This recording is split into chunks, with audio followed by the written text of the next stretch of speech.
control the slides. Yeah. Yep. Go ahead. Thank you, Aditya. So so the first thing first, whenever people are applying for any place, any program abroad, the first thing that you really have to understand is what are they actually looking for, right? How do they select a candidate? How do they decide that should we call this person for an interview or not?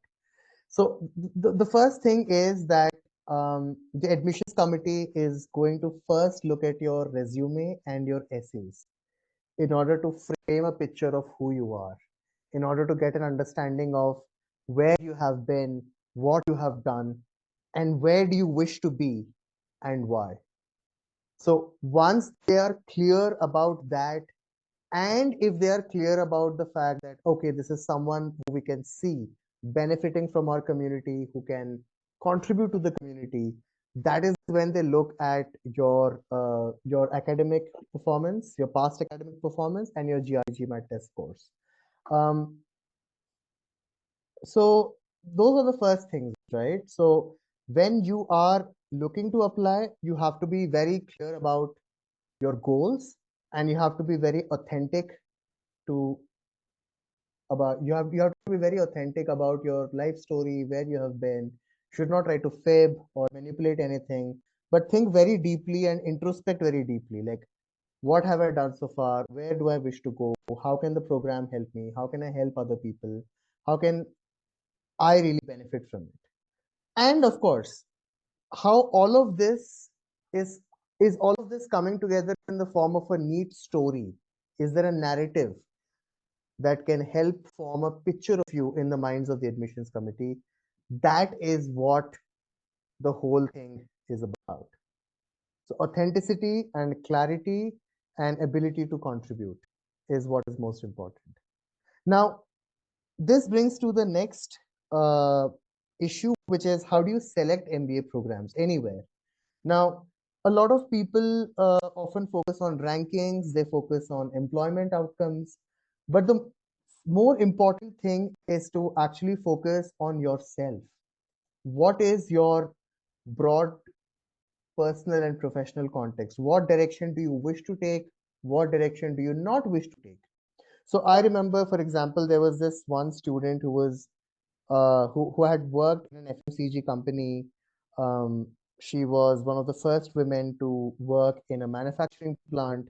She was very clear that she wanted to switch to a startup because she wanted to have that ability to shape the bigger picture and to have a say in various decisions, right? So I think even if you're not clear about what you want to do, you should at least have a very clear direction of where you don't want to be and where you wish to be. That is the pivotal thing. And I also remember there was this other student as well who was very particular that they wanted to be in sports consulting. They loved sports. Um, there was this other student who was looking to switch uh, uh, within their industry itself. They loved healthcare. They just wanted to be at a bigger level. There was this other student who was in the Indian Navy, but then was looking to switch to a startup where they could make use of their operations and supply chain and logistics experience. So I think being very clear about what industry you wish to work, what function you wish to do, where you want to be. I think those are important considerations which will then lead you to value what is it that you're looking for in an MBA, right? A lot of people value participating in clubs or case competitions. So, for example, if you wish to pursue a career in, let's say, venture capital or banking, right, you should go for a program where you have practical exposure to all of this, right? If you're aiming for learning in terms of your own industry as well, then you should aim for programs that cater to that. Like, for example, Chicago Booth is known for its strength in finance. Um, Colleges like Michigan Ross are known for, being consulting powerhouses because they focus on collaboration and teamwork. There are other places like USC Marshall that are more better for people who are aiming to work in the media or the sports industry. So I think your post MBA goals, what you are looking for, um, being clear about your domain function and geography, all of that is really important. And of course, along with that, you should be clear about, you should also keep your personal constraints in mind. So for example, I've had students who have been very particular about, oh, I want to study only in the UK or in India because they have relatives based out in the UK. And that's a huge factor, isn't it? So no amount of rankings is going to change that fact. So I think people should be mindful about that as well. And all of this should come together in a vision that, yeah, I see myself in this place, in this time, in this community, learning these specific things, growing in this manner, and contributing in this manner. And yeah, of course, at the end of it all, you should have like a very balanced list of colleges. Like these are your dream colleges, these are your reach colleges. And I often have people who ask me, oh, is my profile good enough for this place or that place? And I always tell them that you should not, your profile is just a snapshot of your past, what you have done, where you've been. There's nothing good or bad about it. So, of course, there has to be a sort of some realism based on what the typical class community looks like and then evaluating how you fit there. I think those considerations are to be there, but as such, I would never discourage people from applying to their dream places. At the same time, there has to be a realistic dose of realism as well.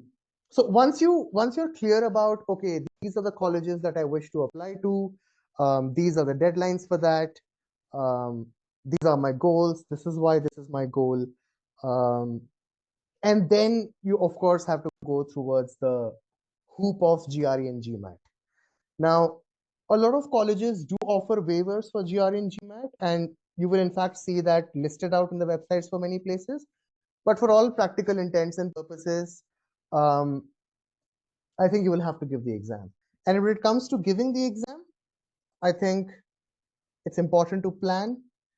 The exam will take 3-4 months to prepare, and that schedule has to be based on how busy you are, what your work life looks like, how much time you can give. And the other important thing is you should give the exam only once. You should not aim to give it like several times. I have seen a lot of students who say that, oh, I'm going to give the exam. If I don't get in, I'll do it again.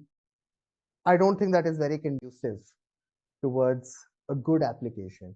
And the other thing also is that a lot of people allow their timelines to slide because they initially plan that, oh, I'm going to apply to round one. I am going to get the exam done by this date, but then life intervenes. They end up pushing the exam. They end up pushing their application as well, which round they're applying. And then eventually it gets pushed over to the next year as well. So I think the other important thing is that it's better to it's better to apply in round two rather than in round one. So round one happens in like September, round two happens in like December or January in the case of US colleges. It's better that you apply, you aim for round two and you stick to the deadline rather than aim for round one and then let the things slide, right? And the other thing that I also tell people when they're applying for, when they're studying for the exams is the score is a means to an end, not an end in itself. So while you should get a good score, in the case of GRE, you should aim to get a 325 plus on an average. But people with more years of work ex, colleges are a bit flexible. They do understand that if you're working hard and you have 6 years of experience, you're in leadership position, it's okay if you get a 320 above. So score is not the deciding factor. Your essays, your resume, your past academic performance, your score, all of them come together. And yes, a higher score will help with scholarship. It will make a strong, compelling case if you're preparing scholarship essays for you to say that I have this leadership experience, I've got a good score, I have this ability. So it does matter, but they're not the end of everything, right? And now coming to planning your timelines as well, right? Because this is the most important thing. I think the first thing first is this journey you cannot navigate alone. If you want to go far, you should go together. And I think that support community really matters. Your family, your partner, your friends, other MBA aspirants, your consultant, and also the alumni and the students of the target program. All of them you need to take together, isn't it? The alumni can give you insights on what the college is looking for. They can help give a third-person perspective on your essays. Your family, of course, is going to be your emotional bedrock, and your consultant or anyone else that you work with will shape the direction of things, right? And when you're planning your timelines, I think the important thing to keep in mind is that because applications need to be, you need to introspect, you need to be very clear, and you need to let that mature. The first application will take a month, month and a half. And then subsequent applications will, of course, become easier, but the effort still remains. And when you're doing this entire process, I think people should stay in touch with the college by attending admission events, by talking to the students. And it also has a lot of implications in terms of fee waiver, in terms of having things to put in the essay, in really demonstrating that you have thought about the college um, and you really have done your homework. So I remember this one student, um, she had come from a very, very modest background.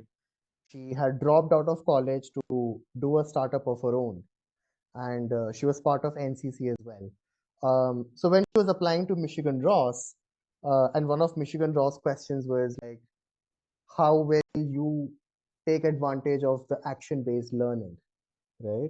So she was really able to bring her experiences and connect it to the college. Like, this is what you guys do, this is what I've already done, and this is where I can contribute, and this is how I can benefit, right? So I think all of that takes time. So plan your applications accordingly. So if you're doing 3 applications for one particular round, you should take out 2 months easy for that. And your application is effectively going to be like a part-time job. You'll be working at least an hour or two on the weekdays, and you will be working on the weekends as well if you're a working student. Even if you're not working currently, still, I think giving that much time is necessary for the essays to mature. And the other aspect also is when deciding which round to apply. Applying in round 1 and round 2, definitely you have more chances of scholarship. Round 3 acceptance rates typically are lesser. But then again, if your profile is very unconventional or different, round 3 will work for you as well, because that is where colleges are like, okay, we have selected students and now we are looking for more diversity and more interesting and bring more spice into the classroom, right? So one has to keep that in mind if you're aiming for scholarships as well. Which round you apply matters a lot. And lastly, when it comes to actually writing the essays, like I mentioned earlier, being very clear about your post MBA goals, your domain, your geography, your industry, what is your goal, why that is your goal, how is it connected to you. So introspecting and being clear about all of this, and then you need to start writing, right? So I always tell people, if you have 6 hours to cut a tree, spend 4 hours sharpening the axe. In the case of the application, it is that introspection, right? And essays fundamentally are going to show you. So for example, I remember there was this one student who had done his MTech from IIT. Then he started his career in Japan, and he had to make a really compelling case as to why he wishes to come to ISB. Why is someone having an international career? He's working with American, French, and Japanese car makers. Why do you wish to come back to India? So in his case, it was very clear, the personal context. He had to be with his parents, he was going to get married as well. So that has to reflect in the essays as well, that this is my personal priority, this is why this is my goal. And your essay responses, so when you're responding to one essay, you're not responding to just that one essay, you're also responding to the other essays as well. So there has to be coherence in terms of what you're writing. So do not treat the essay writing process as a chance to impress the committee, because there are many impressive profiles. There always will be profiles and people much more impressive than yours. You should focus on connecting with the admissions committee. What is unique about me? What do I bring to the table? Right? And again, I have to emphasize upon the value of introspection. So I'll give you one example of it. So I worked with a student who was he was managing a steel plant at Tata, and he felt that his greatest strength was attention to detail, because he was able to organize the plant and the team and the workers and everything. But when we dug in deeper, we realized that his strength actually was his ability and willingness to ask questions. And this is a trait that will, and this is not an isolated trait. The guy in his personal life is questioning things. The guy bargains a lot when he is at a shop. The guy is raising a voice against injustice whenever he has seen it, because he was from that sort of place where things like this were quite routine, right? So this was the core strength actually. His attention to detail, his ability to organize were only surface level strengths. The deeper strength was this guy would question. This guy was unafraid to question. So bringing that aspect when answering the question, describe that one quality that makes you a leader. Um, I think bringing this aspect was very helpful in getting that interview call, right?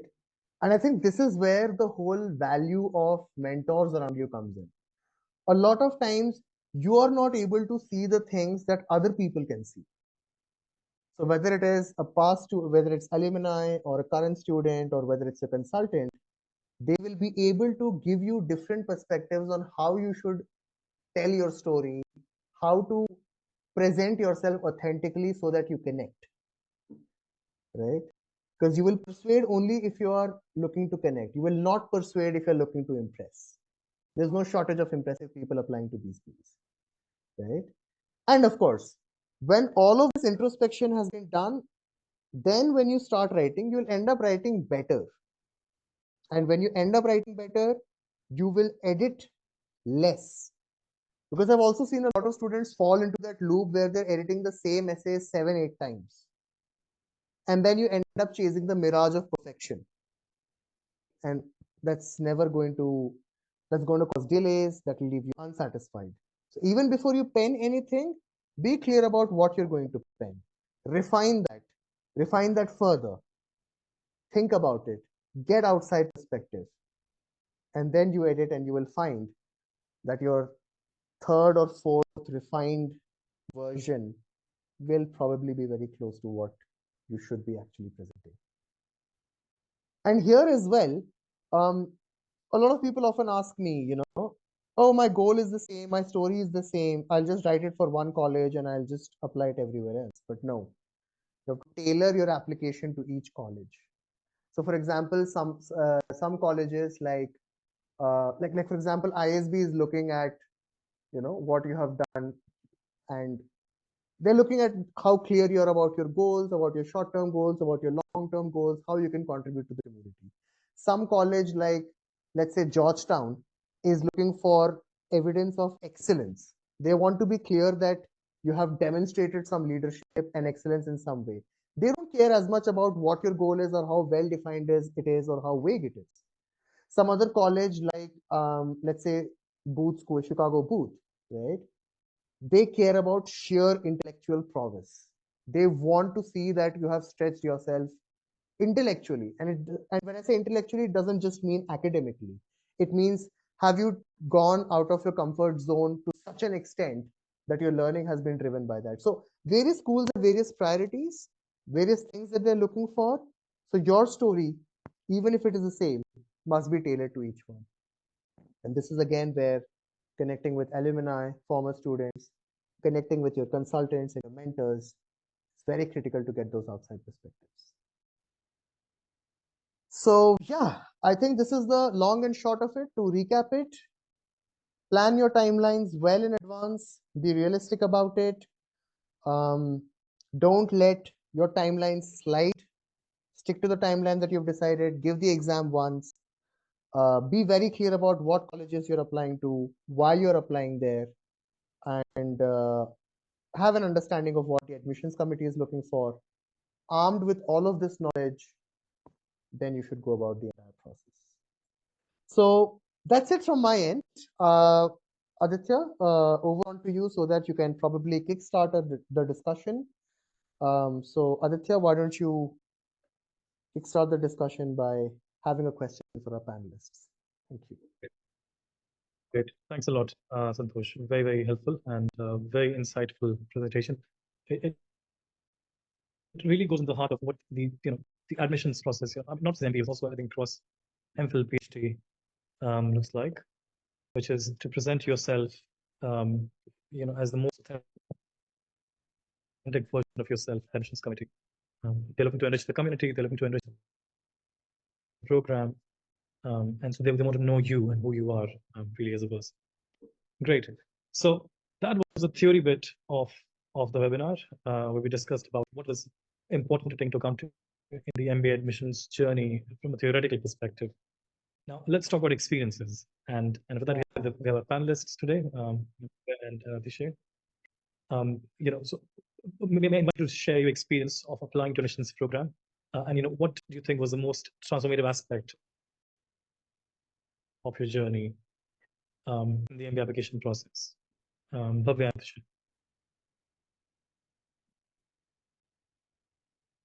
Okay, I'll take it. So for me, like I said, I spent my time preparing for UPSC. I couldn't take that. I couldn't succeed in that career, and I was so blank. I decided to do an MBA, but I didn't know, I didn't have an idea of how to apply or any prep that I didn't do. I had just one more target in my thing, that I want to get into ISB basically. So I gave my GRE, I've got a good score, and then I started talking to people those that were pursuing their PGP course at ISB. And that's how I met a guy, and then that guy gave me a contact of Santosh, and that's when I met Santosh. And then I told him, I was very genuine. I told him about my career, like how I started, where I am right now, and things like that. He started off by giving me a reflective document with some questions, and actually that document has helped me to introspect myself a lot, to appreciate the successes that I have had, and to think about the failures that I have had and how I can go ahead. So I really appreciate filling and him having that idea of that reflective document. So after that document, we had few discussions, few conversations where we spoke about. And then, like I said, I had the idea of only applying to ISB. So I told him, and then we went through the application and the questions and the stories that we could come up with. That's how it started. He also mentioned me to have like a safe school to apply to, but I was very firm on just ISB. So I did work only on my ISB application, and yes, it did work. I did get an interview call from ISB, but then I couldn't succeed in the interview process. That's when I started thinking about the safe schools. So don't be like me. Start preparing before, have safe schools in hand. And yeah, I did apply to BITSOM, and I did apply to few UC schools. I was very firm on just staying in California, as I had my family here. So I did apply to schools in UC, in California itself. And I did apply to USC, I did apply to UCLA, and UC Irvine was one of my safe schools, and I was lucky enough I got into UC Irvine.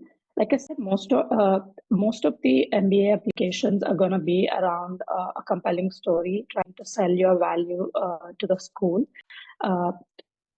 So it's more about your strengths, your achievements, and showcasing your leadership skills. So we have to make a compelling story. So I did make a compelling story in my ISB application, but I wasn't able to put that compelling story before my interview panel, where I failed. That's what I thought, so, which is the truth.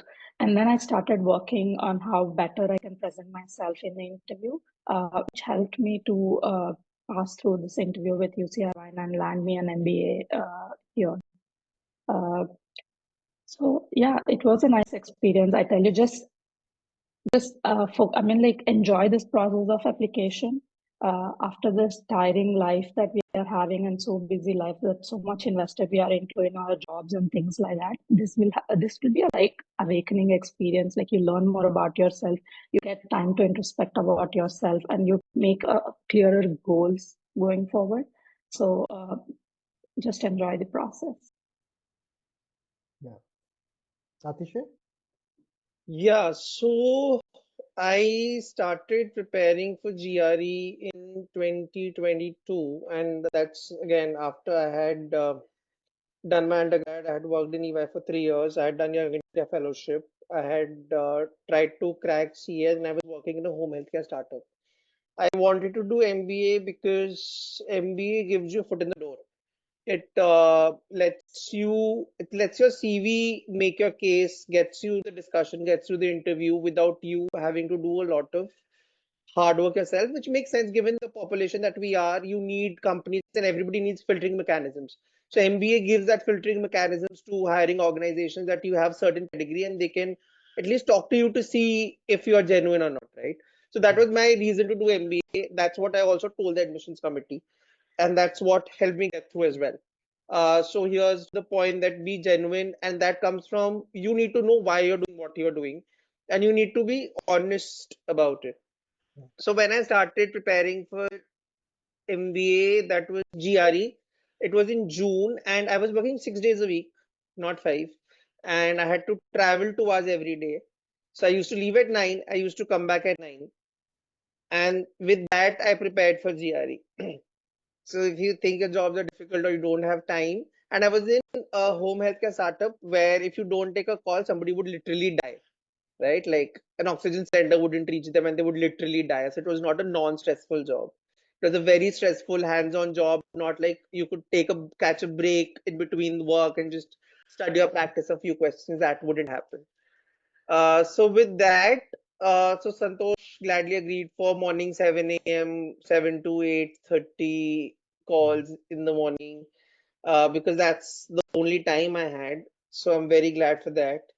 And when I took GRE, my score was 320 again. It ideally should be 325 plus. So I'm also telling what are the things that people think are hurdles, right? That will possibly, if you have those, will not get to do an MBA. I had a lot of those. Right. So I was working for 6 days a week. I had a 320 GRE score. I had a break of years, couple of years where I was trying to do something I was not successful at. But we chose to highlight the success stories in the essays while not negating the failures. So the highlight of the major write-up was success stories about what we did at the startup, what was the value creation that we did, and all of it was genuine. None of it was faffed or fluffed in any shape, way, or form. None of it was something that I had not done. And my entire interview was around those things. So if I had written, I'd increased revenue by X amount, the question was, okay, why did you do it? How did you do it? Why did you not do X and Y? What if you would have done X and Y? What stopped you from doing that? So the idea was, we're impressed with what you've written. Let's see if it's true or not, right? And I applied for the third round again. So generally, third round you don't get through unless you're bringing something to the cohort. Because first round you do all the basics, second round you do a bit of whatever mix, proportions you need to get right, and then third round is just very cherry picking. So despite that, with all of this, I happened to get through, and that is because I was able to get a story across that I am able to contribute something to the cohort. I am bringing something, and I'm not faffing. This is who I really, really am. And that is what they really test through and through with the applications, their essays. And so the interview panel of ISB was one of the industry veterans, somebody who is in healthcare and somebody is an alum, right? So there are two people. So you can't fake your way through them. They really know the industry, and alum's been in your position. They've done the process exactly 1 or 2 years back. So if you try to go around, try to create stories, they will catch you there and then. Right. And I had applied to 3 schools. I'd applied to London Business School, I'd applied to INSEAD, and I applied to ISB because I was very clear that I just want a 1 year MBA. I don't want to spend more time or money than that. I was keen on ISB because it's relatively lesser, not in absolute terms, but relative terms. And I did not want to spend more than that either. So when we were discussing about schools to apply, we were discussing about should we apply to US schools, UK schools, Canada schools. But we're like, okay, let's not apply to tier 2 schools. Let's just apply to tier 1 schools. And if this doesn't go through, we'll apply again next year. Right. So that kind of genuine feedback is very important, because that time you're very panicky and stressful. कि, अरे ये भी नहीं हुआ, ये भी नहीं हुआ. Should I just go berserk and apply to 20 different schools? Should I start applying in all right, left, and center, all continents, all countries?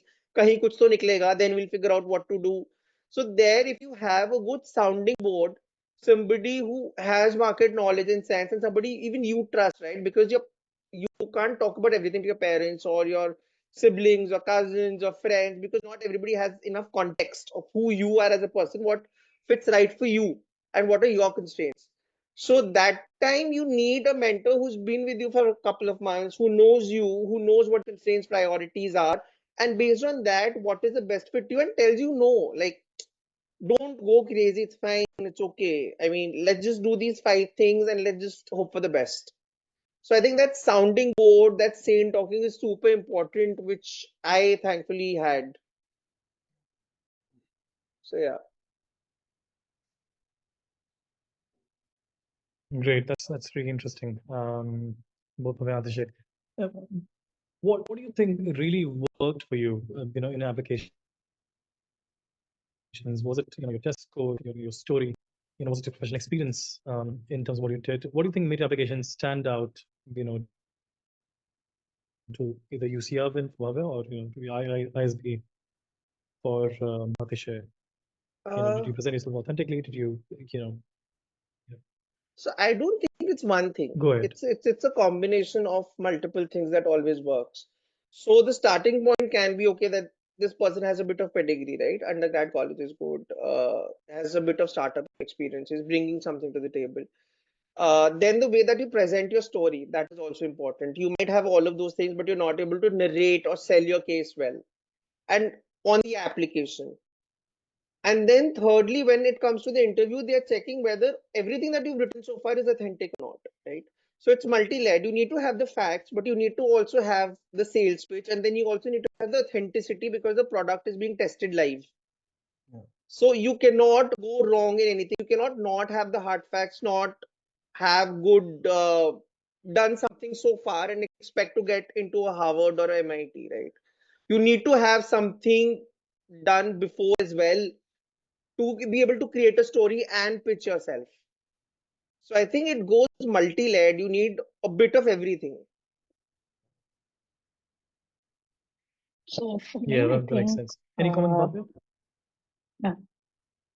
yeah, so for me, I think it's the story that I was able to present myself with, like a woman coming from a small town and then coming from that entrepreneur background. So I think that was the selling point for my profile.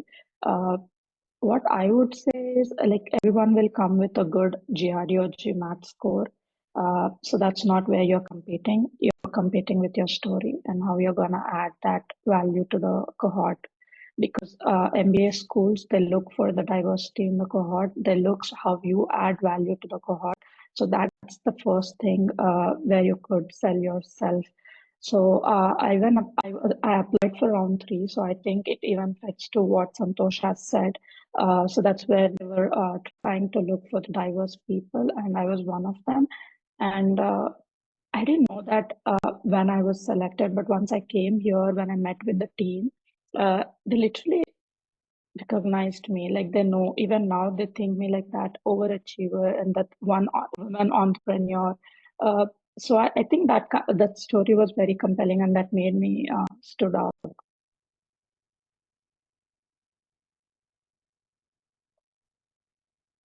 So, Aditya, yeah. Santosh, yeah. Sorry, go ahead.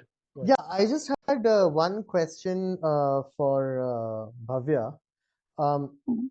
So, when you were writing the applications, because just like Ateeshay had mentioned as well, right, that he did not beat around the bush about the gap or what has been there in the past, right? So my question to you was, how did you tackle that whole issue that, oh, I have spent time in UPSC, I have a gap, because a lot of people often have this feeling, right? My profile isn't good enough. So what would be your advice to those people? Okay, I'll be in that first. I'll be the first person, or if there is a ranking, then I would get the first ranking to think about. Like my profile doesn't fit at all. I don't think I can even make it to MBA. So I was that kind of a person because I've seen failures which are like very distressful. It was like I was in a black hole. So the light I saw was from what Santosh gave me the confidence. So I was that person. Sorry, I forgot the question. I got so No worries. What would be your you were advice to asking. what would be your advice to people who say that their Yeah, profile isn't good enough or who feel underconfident? yeah. So I was that underconfident person, but then everyone will have had their successes, but we just overlook them. So never think like that. Have a friend, talk to people no, you have to have those mentors or people that you can talk freely about. Talk about your gaps or where you think you're not doing good or where you think this doesn't work or where you think it would work. Because Santosh has helped me. Like when he asked me what are your strengths, I was like, I don't have any strengths. What are your success? I'm not successful.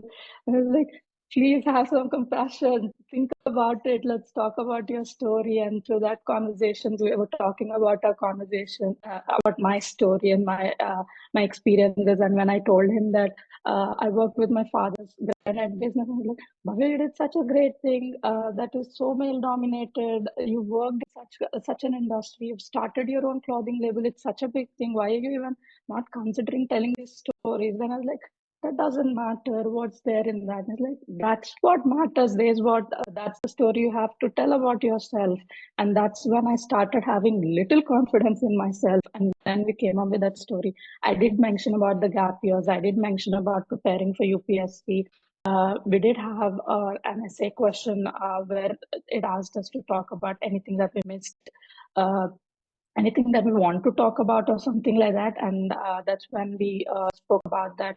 I prepared for UPSC and it is one of the toughest exams. And that's where I got to learn about uh, politics, international affairs, and things like that. So I was able to justify why I had that, why I chose UPSC and what I gave in there and what I learned from that UPSC journey. Not just putting myself like I could not achieve that, but the stories or how resilient I've become from there, and how that made me to look forward to be better in my career. So yeah.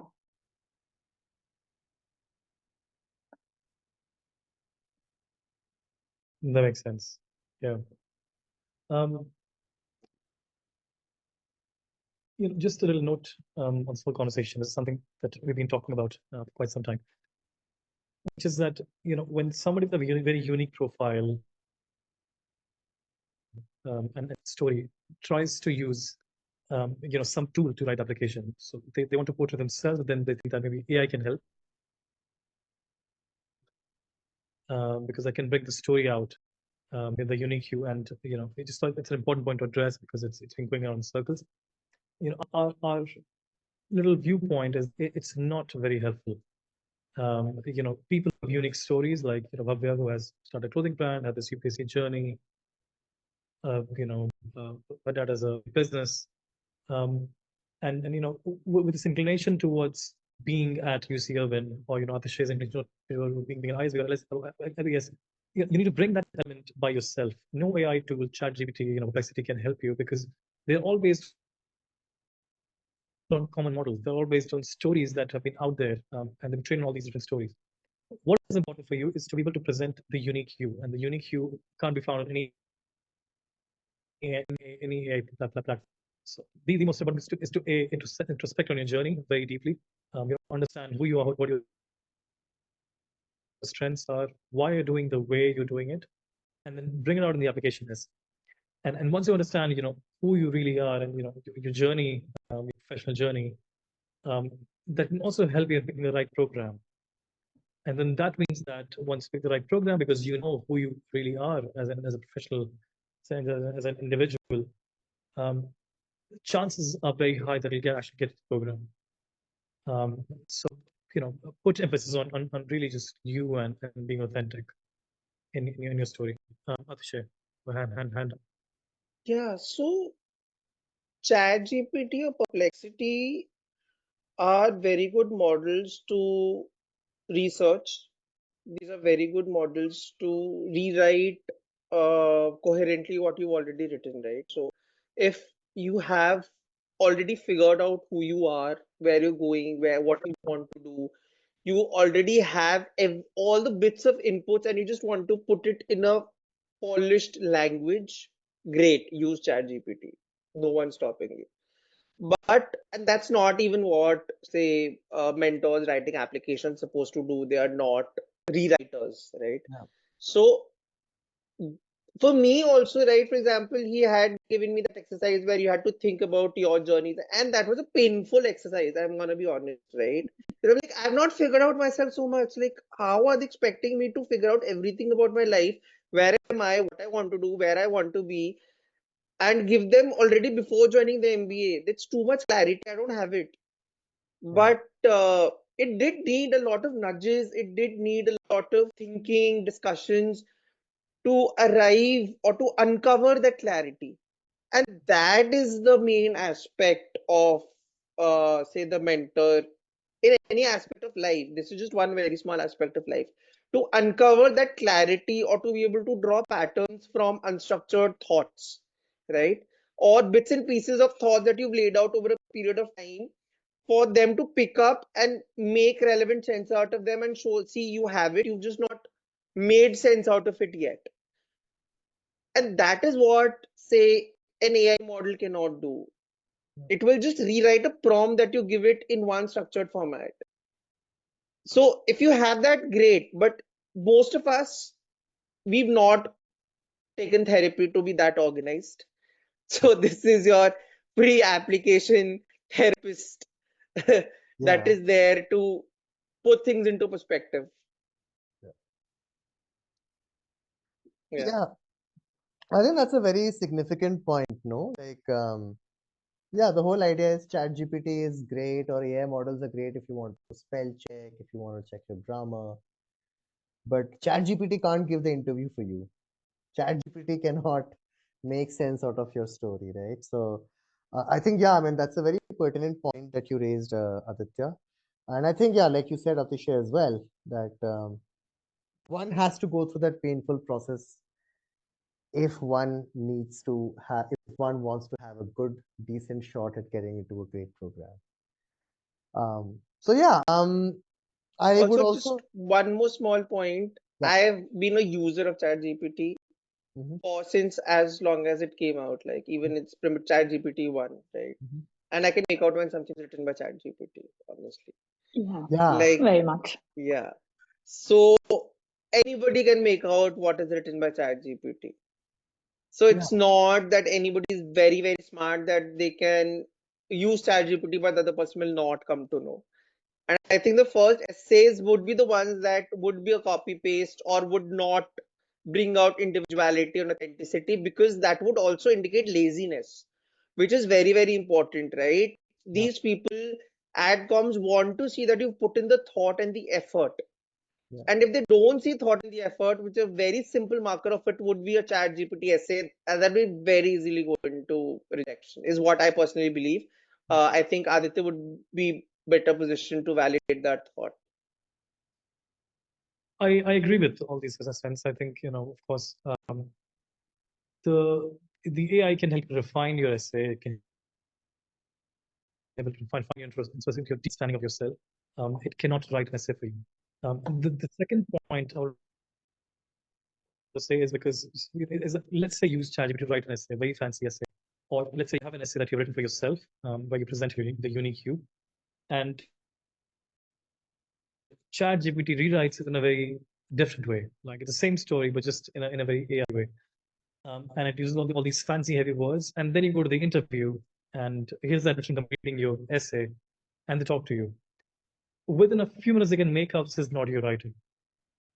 Right? The way you talk, the way you communicate, the words that you use in your interview, and the way you structure your thoughts will tell the committee this is not your essay at all, and that will be a huge no for the committee. So I would say use AI only insofar that you want to make cosmetic edits, grammatical edits, a bit of restructuring of the sentences, not to rewrite the whole thing. That won't help you at all. That's it. I use ChatGPT heavily for my research in academic world, and it's very helpful. But not to write my papers. I don't do that. That would not be right. Great. Do any of the participants have any questions of the panelists? Any thoughts? Any comments that you want to share on the discussion so far? You can also write your question in the chat if you feel that that's the best way you can share the question. Or you can raise your virtual hand, or you can just write Q in the chat. All right. And so while the questions come, let me ask Ateeshay and Bhavya. So both of you have applied to both UK and in schools, and you've seen the differences in the application process.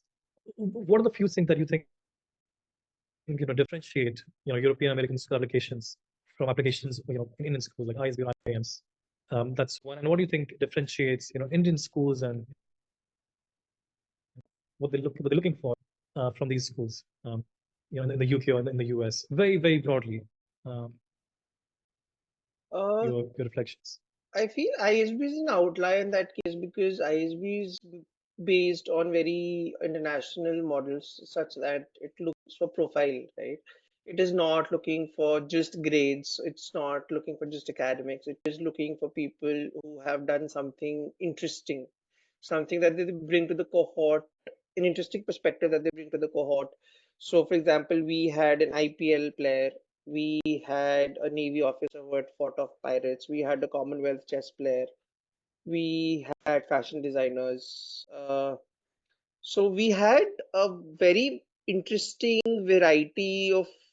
We had people who had worked in the defense intelligence for over 10 years, right? So they had more than 8 years of experience. People who were directors of companies.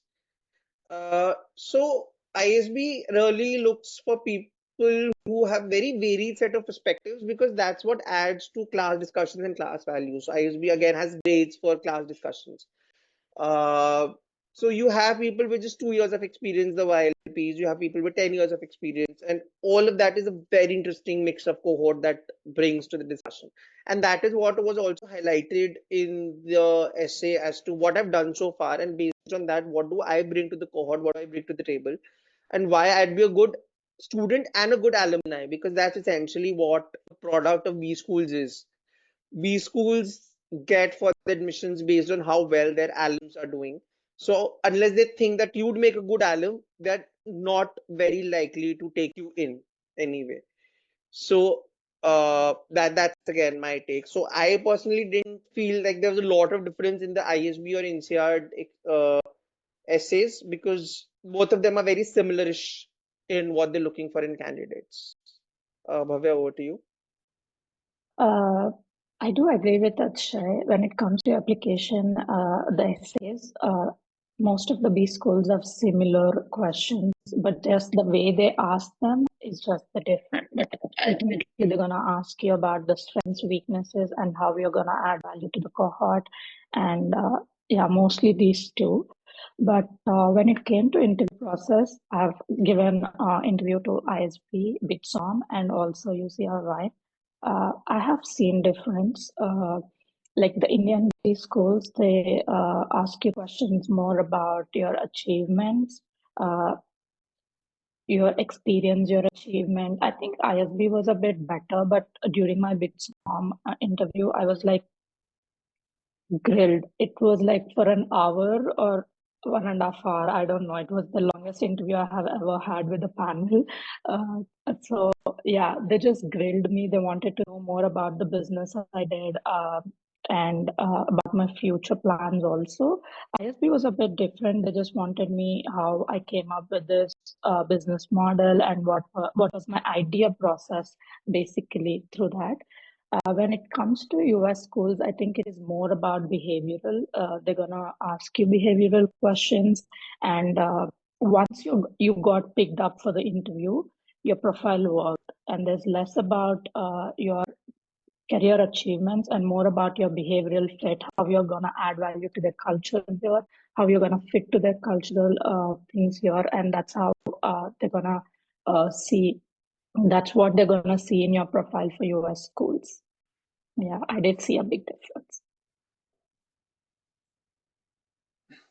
So yeah, I mean, I think I think yes. I think overall, I think there will be differences in interview experiences across US schools, European schools, and Indian schools.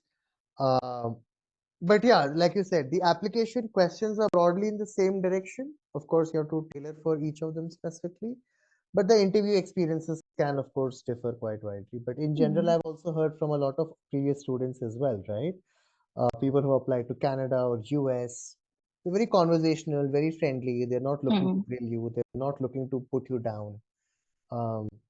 European schools, on the other hand, focus more on your achievements. They would want to know in depth about why you want to be there. They would also like to. They would also want to They would also like to know about your post MBA plans. I think those people are very particular about that. And yeah, in India, of course, when I've worked with people who are applying to IIMs for the executive program, I have, of course, seen that there is a bit of a stress test in the interview. It's that's how they check whether you should be part of the cohort or not, by stressing you in the interview, which I don't really agree with, but that's how the system works. Yeah. But I must say, at your ISB interview was also very conversational. There were two folks, like Ateeshay told. I think one was an entrepreneur, and the other, I think both of them were alumni, actually, the two of them that I interviewed with. It was very friendly, conversational. That's how they get you caught, but they make it so nice, so comfortable, and then yeah, and you think like you're just talking to a friend, you just get into the conversation, and you take it light, and you miss it. But yeah. Yeah. Those are two sides. Great. That's how they get you. I like that. That's great. I think it's a good note. Bring this webinar to to because we're out of time already, and we began about 9 minutes, 10 minutes past 9. So thank you very much for those who joined the webinar. Thanks to the panelists, especially for joining us, Bhavya and Ateeshay. Lovely talking to you and getting your insights on the whole process. If you have any last words to share, love to hear you. Any last comments that you have, either Santosh or Bhavya, Ateeshay, then we can conclude this webinar right away. I would say, like I said before, enjoy the process of application, take help of mentors like Aditya and Santosh. Aditya and Santosh, they come with a lot of experience. They have had tackled students and applications with diverse and different backgrounds and things like that. He made my application work. And it's going to be a nice journey for self introspection too. So all the best for all of those who are giving the GMAT, GRE, and applying for these schools. Yes. I'd Thank just you like to say again. that this might be a lonely process and journey, and it's very easy to get lost and distracted in this process.